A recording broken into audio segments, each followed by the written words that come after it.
அம்மாச்சி வைத்தியம்.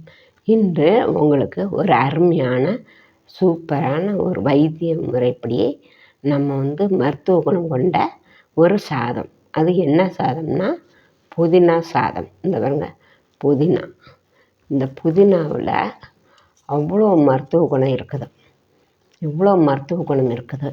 இதை நீங்கள் எல்லாருமே செய்து சாப்பிட்டு நல்லபடியாக நோயின்றி வாழ தான் நான் இதை உங்களுக்காக நான் வீடியோ போடுறேன். இதை பார்க்கறதுக்கு முன்னாடி நீங்கள் லைக் பண்ணுங்கள், ஷேர் பண்ணுங்கள், சப்ஸ்கிரைப் பண்ணுங்கள். வாங்க வீடியோக்குள்ள போகலாம்.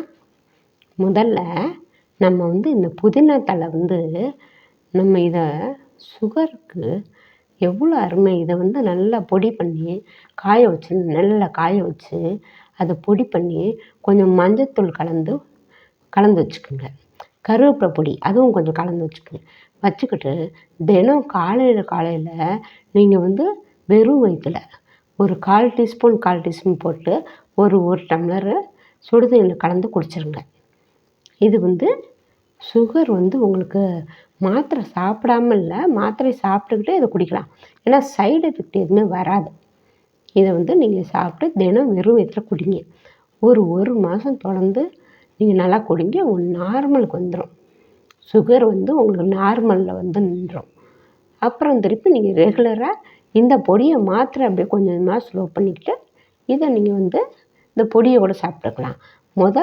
செக் பண்ணிக்கோங்க.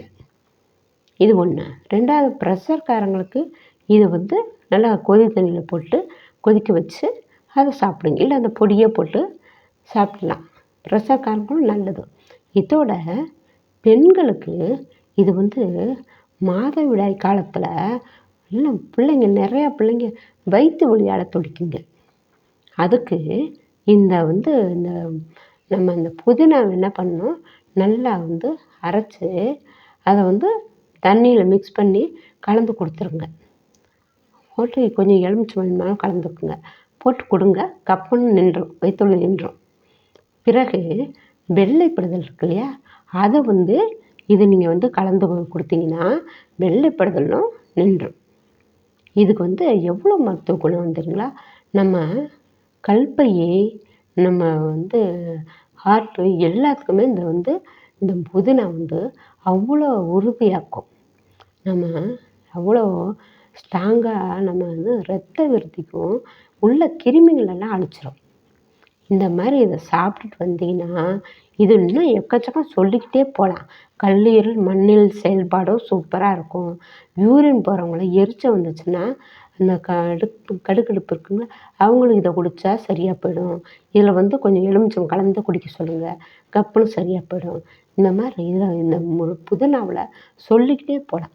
பெண்களுக்கு முக அழகு இது இதை நம்ம அரைச்சி மூஞ்சியில் கொஞ்சம் பூசிட்டு நம்ம கொஞ்சம் நேரம் வச்சுன்ட்டு திருப்பி இதை போட்டு குளிச்சிட்டோம்னா முக அழகு நல்லா அந்த சுருக்கங்கள்லாம் இல்லாமல் நல்லா சூப்பராகிடும். முகம் பொலிவு பெறும். இந்த மாதிரி இதை சொல்லிக்கிட்டே போகலாம். அவ்வளோ மருத்துவம் இருக்குது. அதனால் இதை நீங்கள் எப்படி வேணுமா சாப்பிட்லாம்.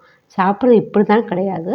நீங்கள் துவையலை சாப்பிட்லாம், சாப்பாடை செஞ்சு சாப்பிட்லாம், இல்லை ஜூஸாக குடிக்கலாம். ஜூஸ் 11 மணி போல் நீங்கள் என்ன பண்ணுறீங்க, காலையில் லேடிஸ்லாம் வேலை முடிச்சுட்டு 11 மணிக்கு இந்த புதினா தழையும் ஒரு நம்ம மஞ்சள் கொஞ்சம் கருவேப்பிலை பொடி 3ஐயும் போட்டு நல்லா கொதிக்க விட்டு அதை ஆற்றி வடிகட்டிட்டு ஆற்றி அதை குடிங்க. சூப்பராகிடும். நெல்லிக்காய் ஒன்று அதோட சேர்த்துக்குங்க. அதுவும் சூப்பராக இருக்கும். இந்த மாதிரி பல வகையில் பயன்படுது நம்ம புதினா தழை. அதனால் தயவுசெய்து நீங்கள் இதெல்லாம் செஞ்சு பலன் பெறணும்னு நான் கேட்டுக்கிறேன். அப்புறம் இது இதில் சாப்பாடு, இந்த புதினா சாப்பாடில் நீங்கள் செம்ம சூப்பராக சில புதினா தழையை உருவிட்டு அதை நல்லா புதினா தழையை கட் பண்ணி வச்சுக்கோங்க. பிறகு சின்ன வெங்காயம் ஒரு கைப்பிடி அளவு வச்சுக்கோங்க. அப்புறம் திருப்பி பூண்டு ஒரு 4 பல்லு. அப்புறம் நம்ம இஞ்சி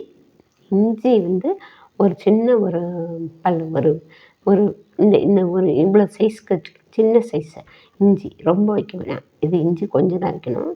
அதனால் இஞ்சி இதெல்லாம் வச்சு நல்லா நம்ம வணக்கிடுங்க. எல்லாத்தையும் வணக்கிட்டு தேங்காய் போடுறவங்க போடலாம், இல்லைன்னா தேங்காய் போடாதீங்க. போடாமல் இருந்தால் தான் மருத்துவ குணம் கேட்கும். தக்காளி ஒரு 3 தக்காளி போட்டு வச்சு ஒரே ஒரு பெரிய நெல்லிக்காய் இருந்துச்சுனாலுமே அதை ஒன்று அடிச்சுருங்க, இதோட சேர்த்து போட்டு அடிச்சிருங்க, நல்லா அடிச்சிருங்க. சின்ன வெங்காயம் தக்காளி எல்லாத்தையும் வணக்கிடணும். வணக்கிட்டு இந்த புதினா தலையும் கொட்டி வணக்கி பிறகு சின்ன வெங்காயம் இதெல்லாம் போட்டு பூண்டு எல்லாம் பூண்டு ஒரு 4 மிளகாய் போட்டுக்குங்க, போட்டு மிக்சியில் போட்டு அடிச்சிருங்க. பிறகு நம்ம வந்து இதே மாதிரி புதினா கொஞ்சம் தலையும் 2 3 வெங்காயம் 2 3 ஒரு தக்காளி 2 3 பூண்டு பல் இதை எடுத்து நீங்கள் வந்து சாதம் வைக்கிறதுக்கு முன்னாடி போட்டு கட்டாயி சட்டியில் போட்டு கொஞ்சம் எண்ணெயை ஊற்றி நல்லா வணக்கிடுங்க. வணக்கிட்டு பிறகு வந்து அதை குக்கரில் மாற்றிக்கிங்க, அதை கொட்டி மாற்றிக்கிங்க. குக்கரில் வந்து 1 டம்ளருக்கு 3 டம்ளரு தண்ணி நீங்கள் வந்து 3.5 ஊற்றுங்க. 1 டம்ளருக்கு 3 ஊற்றுற இருந்தால் தான், இல்லை நீங்கள் 2 தான் நாங்கள் ஊற்றுவோம் அப்படின்னு சொன்னால் அப்போ 3ஆக ஊற்றிக்கிங்க. கொஞ்சம் கூட வச்சுக்கணும். ஏன்னா இதில் நெல்லிக்காய் போடுறதுனால நெல்லிக்காய் வந்து கொஞ்சம் நேரம் ஆகும் வேகிறதுக்கு. அதனால் 1 டம்ளர் கூட ஊற்றிக்கிங்க. ஊற்றிக்கிட்டு நல்லா 3 விசில் விடுங்களா, 4 விசில் விடுங்க, 5 விசில் விடுங்க, தப்பு இல்லை. போட்டு விட்டுவிட்டு, ஏன்னா நெல்லிக்காய் வந்து உங்களுக்கு சாமானு சீக்கிரம் அது வேகிற தன்மை இருக்காது.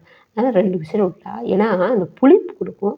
அதோட இது மருத்துவத்துக்கு பயன்படுற மாதிரி நான் சொல்லியிருக்கேன். புளியை ஊற்றினா மருத்துவத்தன்மை கெட்டுரும். அதுக்காக தான் நெல்லிக்காய் போட சொல்கிறேன். இது போட்டு சாப்பிட்டிங்கன்னா இது வந்து நீங்கள் வாரம் ஒரு 2 3 முறை சாப்பிடுங்க. சுகர் தன்னாச்சல் ஓடி போயிடும்.